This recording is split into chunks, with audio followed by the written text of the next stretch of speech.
National Congress के national president Shri Mallikarjun खड़गे जी को कि वो अपनी बात आप लोगों के बीच में रखें। मल्लिकार्जुन खड़गे साहब आज देश के सबसे सीनियर नेताओं में से एक हैं, जिन्होंने अपने बचपन से अब तक बहुत सारे 51 साल से इलेक्टोरल पॉलिटिक्स की इन्होंने आपके सामने है। आज इस ऐतिहासिक रामलीला मैदान पर हो रही लोकतंत्र बचाओ रैली में पधारे आप सभी साथियों का मैं दिल से स्वागत करता हूं। और ये मंच है यूनिटी इन डाइवर्सिटी, हमारे एकता में, हमारे विविधता में एकता है। ये दर्शाने के लिए आज ये जो मीटिंग यहाँ पर बुलाई है, और इसके लिए मैं हमारे सभी साथियों का धन्यवाद करता हूँ। और खासकर ये जो मीटिंग है, इसका एक ही उद्देश्य है कि विपक्ष इकट्ठा होना चाहिए। इसलिए इस सभा में उपस्थित हमारे नेता श्रीमती सोनिया गांधी जी, श्री राहुल गांधी जी, शरद पवार जी, भगवंत मान जी, चंपई सोरेन जी, अखिलेश यादव जी, तेजस्वी यादव जी, सीताराम येचुरी जी, फारूक अब्दुल्ला जी, डॉक्टर राजा जी, दीपंकर भट्टाचार्य जी, महबूबा मुफ्ती जी, डेरिक ओबराय जी, कल्पना सुरेन जी, तिरुचि शिवाजी, सुनीता केजरीवाल जी, देवराज जी, तिरुतोल जी और कोरम अनीस उमर जी, इतने पार्टी के नेतागण इस मंच पे बैठे हैं। और ये किस लिए बैठे हैं? कि इस देश को बचाने के लिए, इस देश में एकता रखने के लिए, इस देश के डेमोक्रेसी को बचाने के लिए और इस देश के संविधान को बचाने के लिए ये लोग सारे इकट्ठे हो गए। मोदी तो डेमोक्रेसी नहीं चाहते, वो हमेशा तानाशाही के विचारधारा वाले हैं। मुझे परसों वो मिले थे, कल मिले थे राष्ट्रपति भवन पे। वहां पर शाह थे, नड्डा थे और मोदी जी भी थे और दूसरे नेता लोग भी थे। तो मुझे नड्डा जी ने पूछा कि आपका चुनाव प्रचार कब से हो रहा है और आपका लिस्ट कब फाइनल हो रहा है। तो मैंने यही कहा, हमारा लिस्ट तो फाइनल हो रहा है, लेकिन हम जो चुनाव करना चाहते हैं वो निष्पक्ष चुनाव नहीं हो रहा। और मेरे खाते में, मेरे पार्टी के खाते में जो पैसे थे वो पहले ही चोरी हो गए हैं।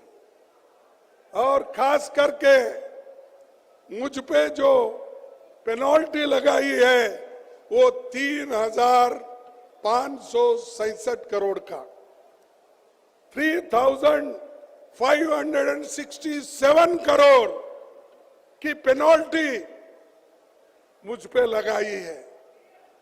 14 लाख का हिसाब हमने नहीं दिया, इसीलिए उन्होंने 135 करोड़ का जुर्म लगाया। ऐसा इंटरेस्ट पे इंटरेस्ट करके आज 3,667 रुपए कर दिया, ताकि जैसा राहुल जी ने कहा हम प्रचार न कर सके, कहीं भी जा नहीं सके, कहीं जाना नहीं, किसी को मिलना नहीं, हमारे कार्यकर्ताओं को कोने कोने में भेजना नहीं। ये तरीका मोदी जी ने अपनाया है और डेमोक्रेसी को एक एक करके हमारे संस्थाओं को वो खराब कर रहे हैं, उसका ऐसा गैर इस्तेमाल कर रहे हैं, चाहे वो ईडी हो, चाहे वो सीबीआई हो, चाहे वो सीवीसी हो, चाहे वो सीबीआई हो। इन संस्थाओं का दुरुपयोग करके एक एक नेता को डरा रहे हैं, यहां तक कि पार्टी के लोगों को भी डरा रहे हैं और ये कह रहे हैं अगर आप कांग्रेस के साथ वो गठबंधन में जाएंगे तो आपको क्या जेल चाहिए, क्या आपको गठबंधन चाहिए। यह मैं दावे के साथ कहता हूं, किन किन नेताओं को उन्होंने डराया, ऐसा ही डरा डरा के बहुत से एमपी खरीदा, एमएलए खरीदा और उन्होंने नए सरकारें बनाई।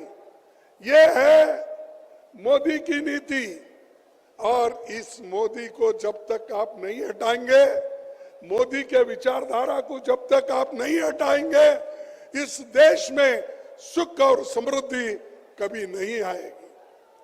इसीलिए हमको लड़ना है डेमोक्रेसी बचाने के लिए, लोकतंत्र की रक्षा करने के लिए और संविधान को बचाने के लिए। संविधान है तो आपको रिजर्वेशन है, संविधान है तो आपको मूलभूत जो अधिकार है, फंडामेंटल राइट्स, वो मिलेंगे और संविधान नहीं है ये कुछ नहीं मिलेगा। आप याद कीजिए, मेरे माताओं से मैं निवेदन करता हूं, आप याद कीजिए अगर बीजेपी की सरकार इस देश में संविधान बनाती तो वो पहला काम करते महिलाओं को वोटिंग की पावर ही नहीं देते, क्योंकि उनके विचार वैसे हैं। लेकिन भारत एक ऐसा देश है, पंडित जवाहरलाल नेहरू जी और डॉक्टर बाबा साहब अंबेडकर ने मिलके एडल्ट फ्रेंचाइज लाकर हर एक आदमी को वोटिंग का अधिकार दिया, चाहे वो स्त्री हो, चाहे वो पुरुष हो, चाहे वो नौकर हो, चाहे वो मालिक हो, चाहे कारखाने का बड़ा से बड़ा धनी हो, सबको अधिकार मिला। इससे पहले था क्या? आज बड़े बड़े बात करते हैं, इतनी टीका करते हैं हम पे, पूछो मत। अरे हमने तो देश को आजादी दिलाने के लिए लड़ा, खून बहाया, देश को एकता रखने के लिए श्रीमती इंदिरा गांधी जी अपनी जान दी, राहुल गांधी जी अपना जान दिए, उनके शरीर के टुकड़े टुकड़े हो गए और वैसा ही श्रीमती इंदिरा गांधी जी देश को एकता रखने के लिए 32 गोलियां अपने छाती पे लगा ली। कौन लीडर ऐसा बताओ? यही बीजेपी वाले, यही आरएसएस वाले जनसंघ के नाम पे थे। तब क्या करते थे? तब ये सरकारी नौकरी में जाने के लिए लोगों को कहते थे, ये कहते थे क्विट इंडिया आंदोलन में भाग मत लो, गांधी जी की आइडिया अच्छी नहीं है, ये कहते थे। ये नौकरियों में रहते थे, ये व्यापार करते थे और देश के लिए कभी नहीं लड़े। मैं उसीलिए कई बार बोलता हूं, इनके घर का एक स्वान भी भोगता नहीं था, ऐसी परिस्थिति। लेकिन हमारे लोग सूली पे चढ़े, हमारे लोग लड़े, तो इसीलिए कांग्रेस पार्टी संविधान बचाने के तरफ हमारा ध्यान है और इसीलिए हमको ये जरूर होगा कि हम सबका विकास चाहते हैं, चंद अमीर मित्रों का विकास मोदी चाहते हैं। आप डेमोक्रेसी चाहते हैं या तानाशाही, आपको तय करना होता। आप डेमोक्रेसी चाहते हैं ना? अरे लोकतंत्र चाहते हैं या नहीं? जो लोकतंत्र चाहते हैं वो हाथ उठाइए दोनों, और जो तानाशाही का समर्थन करते हैं उनको इस देश से निकाल के फेंकना पड़ेगा। ये लोग आज, ये तो देखिए, ये बीजेपी खास करके ये एक पॉइजन के जैसा है, आरएसएस ये पॉइजन के जैसा है। अगर आप चाहते हैं चलो भाई इसको भी हम देख लेंगे थोड़ा चाट के, क्या बोलते हैं आपके इसमें मुझे मालूम नहीं, चाट के, तो चाट के अगर विष को देखेंगे तो भी मरेंगे, विष पिएंगे तो भी मरेंगे। तो वैसा चाट के एक बार देखने के लिए मत जाओ, और एक बार देखे हैं तो मोदी देश को खराब करता है। युवाओं को कोई नौकरी नहीं है, महंगाई बढ़ रही है। इसीलिए मैं एक बात आपके सामने रखना चाहता हूं, और इसमें तो मशहूर हमारे जो पंजाब के चीफ मिनिस्टर गए शायद यहां से, ये वक्त नहीं, ये वक्त नहीं, एक मुकदमा है। ये वक्त नहीं, एक मुकदमा है।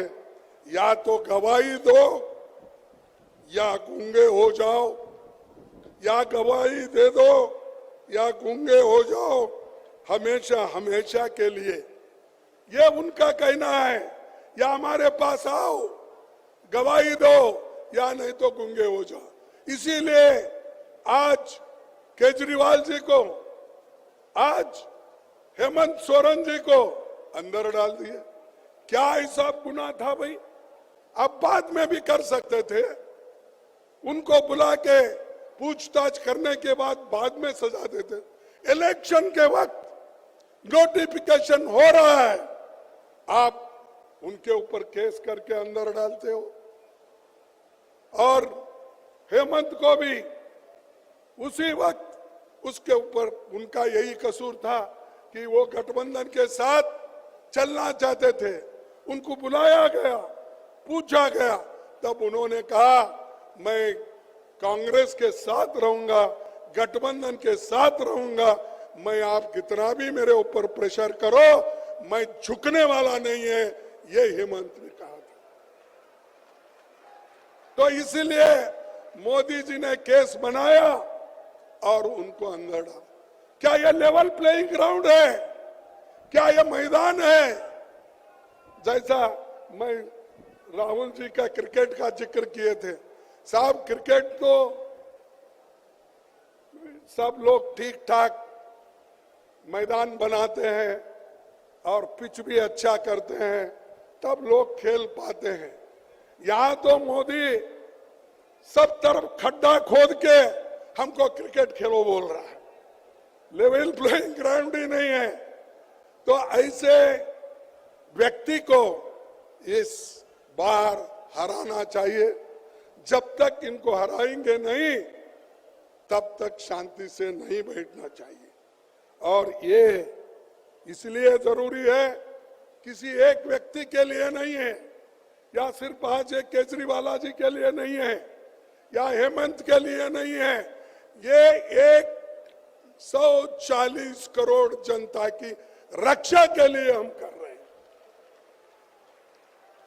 और ये जरूरी है, गरीब को, किसान को, मजदूर को, छोटे मोटे व्यापारियों को, इनकी रक्षा करने के लिए हम ये कर रहे हैं। इसीलिए हम चाहते हैं कि डेमोक्रेसी को बचाओ।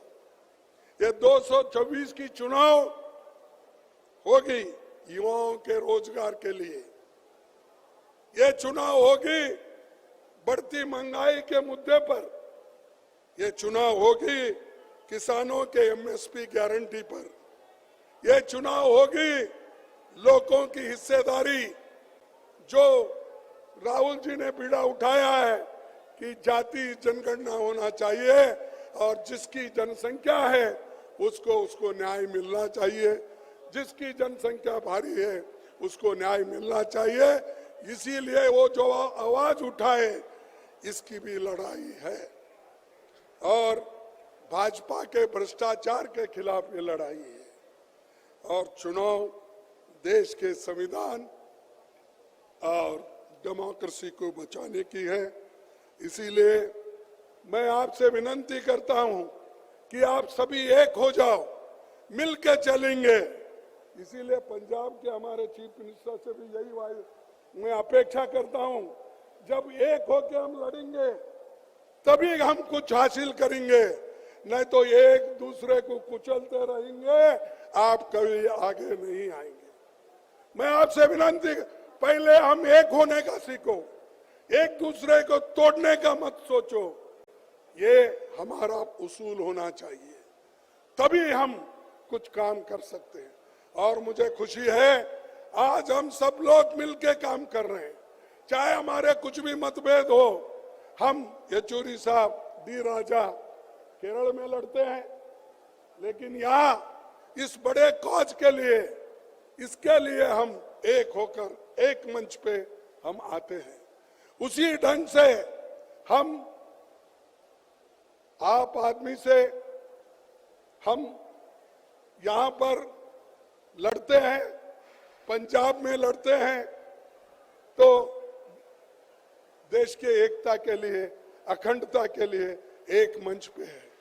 तो ये जो बना, ये इंडिया गठबंधन जो बना, देश के रक्षा के लिए, लोगों के रक्षा के लिए और आपके हिफाजत के लिए बना, या किसी व्यक्ति के बारे में नहीं। अगर वो व्यक्ति, संविधान बचा, हर व्यक्ति बचेगा, और जो अच्छा काम करता है वो जरूर बचेगा। तो इसीलिए भाइयों, मैं ज्यादा कुछ बातें नहीं कहते हुए इतना ही कहूंगा, हम लड़ेंगे और बीजेपी को ये बताएंगे, भाई तुम्हारा ज्यादा हुआ, बस करो। लोग अंडर करंट है, आप ये मत सोचो 400 पार की जो बात करते हैं, ये 400 होने वाला नहीं है। चुप लोगों को डराना धमकाने की बात करते हैं। अरे हमारे पास वो हिम्मत है, हमने कई लड़ाई लड़ी है, कांग्रेस ने कई लड़ाई लड़ी है। बीजेपी के लोग तो एक बार 2 सीट आए थे, उनके 2 ही सीट, आपको मालूम होगा, दिल्ली वाले आप बेहतर जानते हैं। तो ये 2 सीट लिए सो लोग बार बार दूसरों को गालियां देते हैं। तो इसीलिए आपसे मैं यही कहूंगा कि आखिरी में एक बात कह के मैं अपने बात को खत्म करूंगा, तो वो ये है कि इंडिया गठबंधन के लिए जो मुश्किलातें हैं, उन मुश्किलातों को हम सब मिलके दूर करेंगे। और मोदी का क्या है, कोर्ट भी उसके पास है, पुलिस भी उसके पास है, सभी कुछ उसके पास है। और इसीलिए मैं, एक शायर ने लिखा है, अपील भी तुम हो, दलील भी तुम, अपील भी तुम, दलील भी तुम, गवाह भी तुम, वकील भी तुम, गवाह भी तुम, वकील भी तुम, जिसे भी चाहो हराम कह दो, जिसे भी चाहो हराम कह दो, जिसे भी चाहो हलाल कर दो, जिसे भी चाहो हलाल कर दो। सब उनका, वकील उनका, कोर्ट उनका, पुलिस उनकी, सब कुछ उनकी। तो ऐसे में डेमोक्रेसी को टिकाना आप में जो जोश आना चाहिए, और जोश के साथ हम लड़ते रहेंगे। मैं कहूंगा जय हिंद, जय हिंद। क्या यारो उधर के पीछे के लोग बोल रहे हैं, आपको नहीं होना जय हिंद? जय हिंद, जय हिंद, जय हिंद। सबको धन्यवाद, नमस्कार। साथियों, अब मैं स्वागत करूंगा और निवेदन करूंगा